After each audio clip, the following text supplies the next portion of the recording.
नमस्कार। आज हम लोग जीन पियाजे का संज्ञानात्मक विकास का सिद्धांत देखें। जीन पियाजे का संज्ञानात्मक विकास का सिद्धांत जो होता है, जीन पियाजे जो थे वो स्विट्जरलैंड के निवासी थे। कहाँ के निवासी थे? स्विट्जरलैंड के। जीन पियाजे जी स्विट्जरलैंड। थोड़ा सा इनके बारे में जान लेते हैं। जीन पियाजे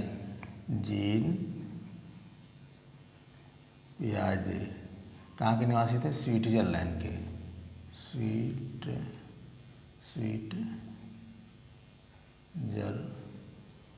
के निवासी थे। और इन्होंने जो एक बार गए थे बिने के एक स्कूल में, और वहाँ पे देखे कि बच्चों की बुद्धि लब्धि बहुत कमज़ोर थी। तो उन्होंने जो है वहाँ पे अब वो संज्ञानात्मक, मतलब कि बच्चों का क्यों ज्ञान इतना कम है, उसके आधार पे इन्होंने एक टेस्ट लिया बच्चों का, और उसमें सुधार लाने के लिए जो है इन्होंने जो प्रयोग किया, इसी को सिद्धांत कहते हैं कॉग्निटिव। मतलब कि इनका जो सिद्धांत था, इन्होंने कहा कि बच्चा जो है विकास की अवस्था सीखता है। कैसे सीखता है? विकास की अवस्था से, जैसे जैसे उसका विकास होता है। और इन्होंने अपने तीन बच्चों पर भी संज्ञानात्मक विकास का प्रयोग किया। तीन बच्चों पर भी संज्ञानात्मक विकास का प्रयोग किया।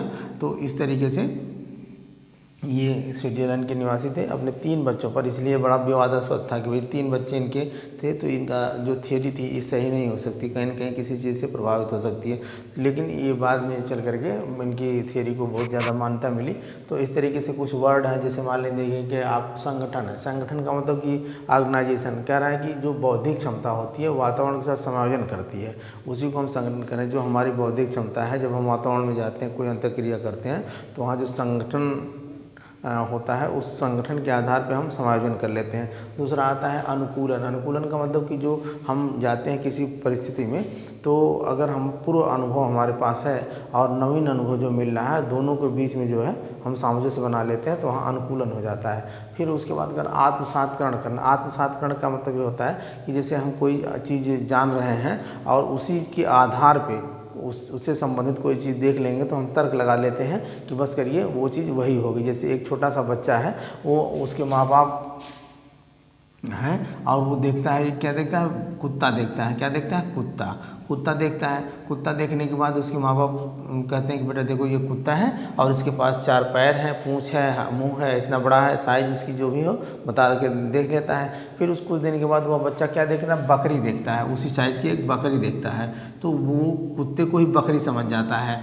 तो इस तरीके से इस क्रिया को आत्मसात्करण कहते हैं कि नहीं, कुत्ते को वो बकरी समझ जाता है। फिर उसके बाद आता है समाविष्टीकरण। समाविष्टीकरण में जब वो ये जान जाता है कि कुत्ता भूंकता है और बकरी में करती है, तो इस तरीके से कुत्ते और बकरी में जो है अंतर जब समझ जाएगा, तो उसको समाविष्टीकरण करेंगे। पूर्व अनुभव और नवीन अनुभव में दोनों में जब डिफरेंस कर लेता है, तो उसको समाविष्टीकरण कहते हैं। फिर एक शब्द आता है विलोमता। विलोमता का मतलब ये होता है कि आप देखेंगे किसी वस्तु को मन ही मन उसके आकार में देखना। जैसे कि कोई चीज़ है, मान लीजिए कोई बच्चा है, उसको गीली मिट्टी दे दी गई और वो मिट्टी से ये गीली मिट्टी, मान लीजिए ऐसे ऐसे गीली मिट्टी है, और उसके बाद कहा गया कि एक गेंद बना दो, नहीं गोला बना दो, और एक जो है ये बना दो, लंबा सा बना दो। तो दोनों को समझता है। तो पूछा जाएगा कि ये बताइए कि इसमें ये जो मिट्टी है, इसे गेंद में ज़्यादा मिट्टी लगी है कि इसमें ज़्यादा मिट्टी लगी है? तो कहेगा दोनों में समान मिट्टी लगी है। तो इस तरीके से वो समझ जाता है कि चाहे ये गेंदा बनाए, चाहे ये लंबा कोई चीज़ बेलन बनाए, दोनों में इस तरीके से उसको कहते हैं विलोमता। फिर उसके बाद तार्किक गुणता। तार्किक गुणता का मतलब भी यही है कि वो अपने आप को तर्क के आधार पर समझ जाता है। जैसे मान लीजिए किसी बच्चे को एक गिलास है, ये समझ लीजिए कि क्या है, ये एक गिलास है, गिलास में दूध दिया गया या पानी दिया गया। फिर उसके बाद ये मान लीजिए गिलास है और ये थाली है, तो थाली में दिया गया, तो पता चलेगा गिलास में पानी इस तरीके का है, और थाली में 1 ही लीटर, मान लीजिए गिलास में पानी है 1 लीटर मान लीजिए इसमें है, तो इसमें फैल जाएगा और इसमें बटुरा रहेगा। तो उसको समझ में आ जाता है कि पानी दोनों सेम है, क्योंकि इसमें फैल गया है, तो उसको ये समझ में ये आ जाएगा कि नहीं, दोनों में तार्किक गुणता का विकास का मतलब कि अपने पूर्व अनुभव के आधार पर और नवीन अनुभव के आधार पर अंतर को समझ जाता है। तो इसके कुछ चीज़ें, एक शब्द आता है कभी कभी स्कीमा। स्कीमा का मतलब होता है विचार। हमारी बौद्धिक क्षमता के आधार पर जब हम किसी चीज़ को समझ जाते हैं, किसी चीज़ को निरीक्षण परीक्षण या किसी के माध्यम से जब हम उस चीज़ को समझ जाते हैं तो उस चीज़ को स्कीमा कहते हैं। कभी कभी बहुत ज़्यादा समझ यह क्वेश्चन आता है आजकल कि स्कीमा कहते हैं, चिंतन के आधार पर, विचार के आधार पर किसी चीज़ को हम जब समझ जाते हैं तो इस तरीके से यहाँ था। अब क्वेश्चन कहाँ से आता है आप इसको देख लेंगे। क्वेश्चन आपका जो है ये आता है कि संवेदी गामक अवस्था जो होती है मतलब 4 अवस्थाएं होती हैं। कौन सी अवस्थाएं? 4 अवस्थाएं। पहली संवेदी गामक अवस्था, दूसरी आपकी पूर्व संक्रियात्मक अवस्था, तीसरी मूर्त संक्रियात्मक अवस्था, चौथी औपचारिक संक्रियात्मक अवस्था। तो इस तरीके से देखेंगे इनकी जो ये जिन पियाजे का आता है संज्ञानात्मक विकास का साथ, इसको ज्ञानात्मक विकास का सिद्धांत भी कहते हैं, विकासात्मक विकास का सिद्धांत भी कहते हैं और रचनात्मक विकास का सिद्धांत भी कहते हैं। रचनात्मक विकास का सिद्धांत भी कहते हैं। कई नामों से इसको जानते हैं क्योंकि इसमें जो है बच्चा कंस्ट्रक्टिव डेवलपमेंट थ्योरी है और sensitive development, cognitive development theory है। तो इस तरीके से ये इसको आप समझ जाएंगे। कौन सी थ्योरी है? यानी कॉग्निटिव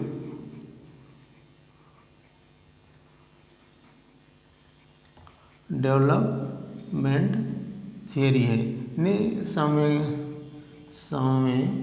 संवेगात्मक विकास का सिद्धांत। इसको कंस्ट्रक्टिव बोलते हैं, कंस्ट्रक्टिव डेवलपमेंट थ्योरी बोलते हैं, डेवलपमेंट थ्योरी यानी कि रचनात्मक या विकास की अवस्था की भी बोलते हैं कि इसमें विकास की अवस्था होगी ना। जैसे आप देखेंगे 0 से 2 वर्ष आपकी संवेदी गामक अवस्था और 2 से 7 वर्ष पूर्व संक्रियात्मक अवस्था और 7 से 11 वर्ष मूर्त संक्रियात्मक अवस्था और 11 से 15 वर्ष औपचारिक या अमूर्त संक्रियात्मक अवस्था। ये क्वेश्चन बहुत बार बार पूछता है कि आप देखेंगे कि इस जो चारों अवस्थाएं होती हैं, चारों अवस्थाएं में मुख्य रूप से कौन कौन सी प्रक्रियाएं होती हैं उसके बारे में आप समझेंगे। तो पहली अवस्था आपकी होती है संवेदी गामक अवस्था। संवेदी यानी सेंसरी मोटर स्टेज, इसको कहेंगे संवेदी गामक अवस्था। नंबर 1 संवेदी गामक अवस्था नंबर 1 हो जाएगी सेंसरी मोटर स्टेज। अब sensory motor stage, sense organ कौन कौन से आपके? आँख, कान, नाक, जीभ, त्वचा, 5 सेंस ऑर्गन होते हैं। आँख का काम होता है देखना, नाक का काम होता है सूंघना, कान का काम होता है सूंघना, जीभ का काम होता है स्वाद लेना और त्वचा का काम होता है स्पर्श के द्वारा ग्रहण करना। तो जब बच्चा छोटा सा है, अभी कैसा साल का है, सेंसरी गामक को 0 से लेकर के 2 वर्ष यानी पैदा हुआ और उसके बाद 2 वर्ष की अवस्था को सेंसरी गामक अवस्था करें, सेंसरी मोटर स्टेज कहते हैं। तो इसमें बच्चा क्या होता है? अपनी ज्ञानेंद्रियों और इंद्रियों के द्वारा सीखता है, यानी आँख, कान, नाक, जीभ, त्वचा के द्वारा सीखता है और कर्मेंद्रियों को मतलब हाथ और पैर के द्वारा सीखता है। उसको ये आभास होता है एक तरीके से बच्चा वहाँ पे अनैतिक होता है, एक स्वार्थी होता है, उसको बस अपने लोगों से ही लगाव होता है। तो यहाँ पे बच्चा जो है, जो संवेदी गामक अवस्था होती है, इसमें बच्चा ज्ञानेंद्रिय कर्मेंद्रियों को, इसमें सम्यक प्रबल होते हैं, सेंस ऑर्गन जो है प्रबल होते हैं, वे सम्यक प्रबल होंगे और बच्चा बहुत एक तरीके से उत्सुक होगा, मतलब किसी चीज़ को करने के लिए बहुत उत्सुक होगा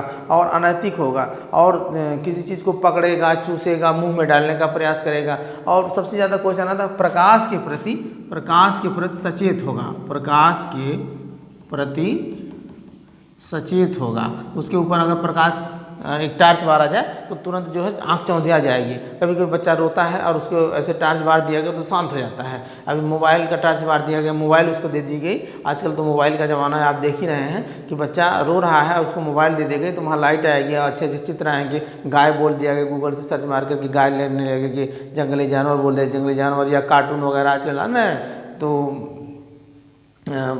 छोटे छोटे कार्टून वगैरह बने हुए चित्रों के, जानवरों के चित्र या इस तरीके से खिलौने के चित्र, तो वहाँ पे बच्चा जो नहीं क्वेश्चन आएगा संवेदी गामक मतलब प्रकाश के प्रति सचेत। एक बार क्वेश्चन आया था कि प्रकाश के प्रति बच्चा सचेत किस अवस्था में होता है? संवेदी गामक सेंसरी मोटर स्टेज में। दूसरी अवस्था आपकी आती है, दूसरी अवस्था आती है कौन सी? दूसरी अवस्था आप देखेंगे, दूसरी अवस्था आती है आपकी पूर्व संक्रियात्मक अवस्था। दूसरी अवस्था पूर्व संक्रियात्मक अवस्था। पूर्व संक्रियात्मक अवस्था यानी प्री ऑपरेशनल स्टेज। इस अवस्था में 2 अवस्थाओं में बांट दिया गया है इसको। कौन सी? पहली अवस्था, इस अवस्था को पूर्व प्रत्यात्मक अवस्था, अंत प्रत्यज्ञा काल। ये कौन सी होती है? 2 से लेकर के 7 वर्ष। तो पूर्व प्रत्यात्मक अवस्था और अंत प्रज्ञा काल, अंत प्रज्ञा काल। अब देखेंगे कि इस अवस्था में बच्चा जो 2 से लेकर के 7 वर्ष तक की अवस्था होती है, बड़ी ही महत्वपूर्ण अवस्था होती है, क्योंकि इस अवस्था में बच्चा जो है कि इसके संकेतों के माध्यम से खोज करने लगता है। किसी चीज़ के बारे में खोज की अवस्था कहेंगे, कौन और कैसे के बारे में खोज करने लगता है। भाषा का विकास होने लगता है, भाई धीरे धीरे उसके अंदर भाषा का भी विकास होगा, यानी भाषा विकास की अवस्था भी इसे कहेंगे, खोज की अवस्था भी कहेंगे, संकेत की अवस्था कहेंगे, परिवर्तन की अवस्था भी कहेंगे, अनुकरण द्वारा सीखने की अवस्था, यानी तर्क से पहले की अवस्था, पड़ोसी बच्चों के साथ खेलना। एक बार क्वेश्चन आया था कि किस अवस्था में बच्चा पड़ोसी बच्चों के साथ खेलना प्रारंभ कर देता है? तो पूर्व संक्रियात्मक होना, प्री ऑपरेशनल स्टेज में। किस अवस्था में? प्री ऑपरेशनल स्टेज में। चित्र का प्रयोग किसमें करता है? और इसमें प्रतीकात्मक खेल, प्रतीकात्मक खेल का मतलब कि लुका छिपी, प्रतीकात्मक खेल इसमें जो है किसमें? पूर्व संक्रियात्मक अवस्था में लुका छिपी का खेल करता है बच्चा। लुका छिपी, अपने पापा से कहेगा पापा छुपिए मैं खोजूंगा, मैं छुप रहा हूँ पापा आप खोजिए, इस तरीके का ये अवस्था होती है। और सजीवता का गुण आ जाता है। बच्चा क्या करता है? सजीवता का गुण बच्चे के अंदर। सजीवता का गुण का मतलब कि बच्चा मेले में गया या मार्केट में गया अपने पापा मम्मी के साथ, तो गुड्डा खरीद लेगा, बच्ची है तो गुड़िया खरीद लेगी, तो उसके बाद उसको अपने ही तरीके से साथ में लेके सोएगी, साथ नहलाएगी, उसको जो भी खिलौना खेलेगी, तो उसके अंदर ये भाव आ जाता है कि ये मेरा बच्चा है, मेरे साथ रह रहा है। मतलब कि एक तरीके से जैसे अपने अपने साथ रहने के लिए नहलाना धुलाना कपड़ा पहनाना ये सारी चीज़ें उसके लिए भी व्यवस्था करते हैं। उसको सजीवता का गुण बोलते हैं। क्या बोलते हैं? सजीवता का गुण। सजीवता का गुण किसमें? आपके प्री ऑपरेशनल स्टेज यानी पूर्व संक्रियात्मक अवस्था। प्रतीकात्मक अवस्था लुका छुपी खेल, सजीवता का गुण यानी गुड्डा गुड्डी का खेल, गुड्डा गुड्डी का खेल, ये आप जान लेंगे। और इसमें अनुपात में अंतर नहीं कर पाता है, अनुपात में अंतर नहीं कर पाता है। जैसे मान लीजिए बच्चे को 1 किलो रुई दे दी गई और 1 किलो लोहा दे दिया गया, तो लोहा छोटा सा ही उसका वजन 1 किलो का है और रुई बहुत ज़्यादा है 1 किलो, तो बच्चे से पूछा गया कि भाई कौन ज़्यादा है, तो ये कहेगा बच्चा रुई ज़्यादा है, क्योंकि रुई का आकार ज़्यादा है, तो बच्चा कहेगा कि रुई ज़्यादा है, क्योंकि ये अनुपात में अंतर नहीं कर पाता है। तो अनुपात में अंतर नहीं कर पाता, ये मान लीजिए रुई हो गई और ये हो गया लोहा। क्या हो गया? लोहा। तो इसमें अनुपात में अंतर नहीं कर पाता है। किस अवस्था में? 2 से लेकर के 7 यानी पूर्व संक्रियात्मक अवस्था। तो इस तरीके से आप देखेंगे। अगला आपका है मूर्त संक्रियात्मक अवस्था, बहुत ही इंपॉर्टेंट है मूर्त संक्रियात्मक अवस्था। मूर्त से नाम से यह स्पष्ट है जो चीज़ आपको दिखाई दे। मूर्त मतलब कि जो चीज़ आपको दिखाई दे। तो इसमें बच्चा क्या करता है कि इसके बच्चे चिंतन करने की अवस्था विकसित हो जाती है और इसमें ये अवस्था आपकी होती है आपको कितने से 11 से 7 से लेकर के 11 वर्ष, 7 से लेकर के 11 वर्ष। यह है तीसरे नंबर की अवस्था, तीसरे नंबर की मूर्त संक्रियात्मक अवस्था। मूल संक्रियात्मक अवस्था इसको कहेंगे concrete operational stage, concrete operational stage कहेंगे। अब इसमें क्या करता है बच्चा? ये कौन सी कब से है? 7 से लेकर के 11 ईयर। अब ये बड़ी मुख्य अवस्था होती है, क्योंकि बच्चा क्या करता है कि इसमें मतलब कि चिंतन करने लगता है। बच्चा क्या करता है? चिंतन करने लगता है, चिंतन करने लगता है और बच्चा छोटे बड़े का ज्ञान कर लेता है, छोटे बड़े का ज्ञान कर लेता है और अनुपात में अंतर समझ लेता है, अनुपात में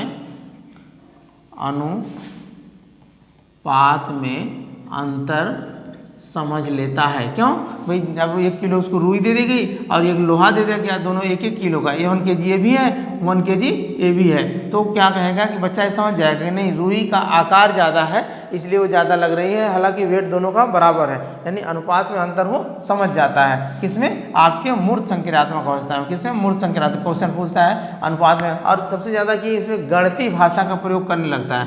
गणितीय क्वेश्चन आता है, गणितीय भाषा का ज्ञान उसको हो जाता है, यानी गणितीय भाषा का ज्ञान, अंकों का ज्ञान और संख्याओं का ज्ञान, गिनती और पहाड़ा का ज्ञान उसको 7 से 11 वर्ष की अवस्था में उसको हो जाता है। और इस तरीके से क्रम का ज्ञान भी कर लेता है। क्रम का ज्ञान अगर पूछेगा, क्रम का ज्ञान या क्रम का ज्ञान हो जाता है, या उसको कहेंगे आरोही यानी आरोही का मतलब छोटे से बड़ा करता हुआ। जैसे मान लीजिए 1 2 3 4 5 इस तरीके से। एक होता है अवरोही, आप इसको समझ लेंगे अवरोही क्रम का मतलब बड़े से छोटा। जैसे मान लीजिए 500 है, फिर 400 है, फिर 300 है, फिर 100 है, फिर 50 है, यानी जो बड़े से छोटे की तरफ अवरोही होगा और छोटे से बड़े को ना आरोही होगा। तो इसका भी क्रम वो जान लेता है। फिर उसके बाद लास्ट वाला आपका आता है औपचारिक संक्रियात्मक अवस्था। कौन सी अवस्था? औपचारिक संक्रियात्मक अवस्था। औपचारिक संक्रियात्मक अवस्था आप देखेंगे, इसको कहेंगे मूर्त संक्रियात्मक व्यवस्था कहेंगे, या फॉर्मल ऑपरेशनल स्टेज इसको कहेंगे। ये अवस्था आपकी कैसे तक होती है? ये अवस्था आपकी जो है 11 से लेकर के 15 वर्ष तक या 11 से लेकर ऊपर तक की अवस्था होती है। इन्होंने 4 अवस्थाएं बताई, किसने? जीन पियाजे ने। अच्छा, जीन पियाजे जी का ये भी था कि जीन पियाजे जो बताते हैं कि बच्चे का विकास जो होता है एक तरीके से अवस्थाओं के आधार पर होता है। जैसे जैसे उसकी अवस्था होती है वैसे वैसे विकास होता है। और जीन पियाजे जी और वैगस्की जी में बड़ा अंतर है। वैगस्की जी बताते हैं कि बच्चे का विकास जो है सामाजिक के संपर्क में, सामाजिक अंतरक्रिया करके होता है। जैसे जैसे बच्चा समाज के संबंध में आता है वैसे वैसे उसका विकास, जैसा समाज होगा वैसे उसका विकास होगा। लेकिन पियाजे जी कहते हैं कि नहीं, ऐसा नहीं है। बच्चे का विकास कैसे होता है? विकास जैसे जैसे मतलब उसकी जो अवस्था होगी उसी अवस्था के आधार पर जो, अब इसी इन्होंने 4 अवस्थाएं बताई। आप देख संवेदनात्मक अवस्था, पूर्व संक्रियात्मक अवस्था, मूर्त संक्रियात्मक अवस्था और औपचारिक संक्रियात्मक अवस्था। लास्ट हम लोग देखेंगे औपचारिक संक्रियात्मक अवस्था।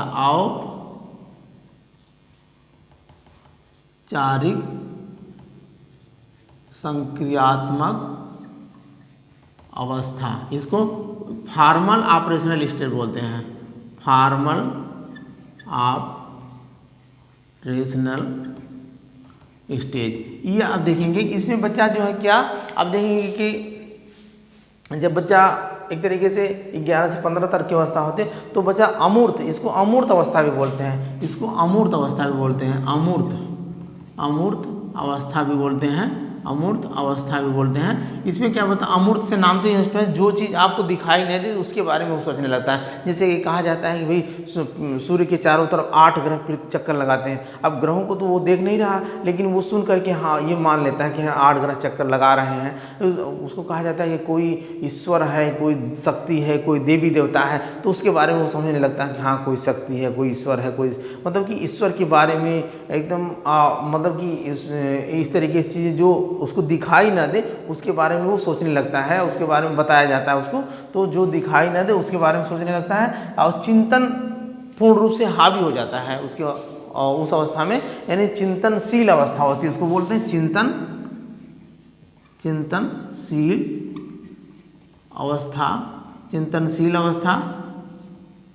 चिंतनशील अवस्था। और इसमें समस्या समाधान करने लगता है, उसके संप्रत्यय, उसके एक तरीके से कंसेप्ट वगैरह को क्लियर करने लगता है, समस्या समाधान करने लगता है। समस्या समाधान की अवस्था है, समस्या समाधान करेगा और कहीं पे जाकर के अपना भी विचार देगा, यानी व्याख्या करने की अवस्था,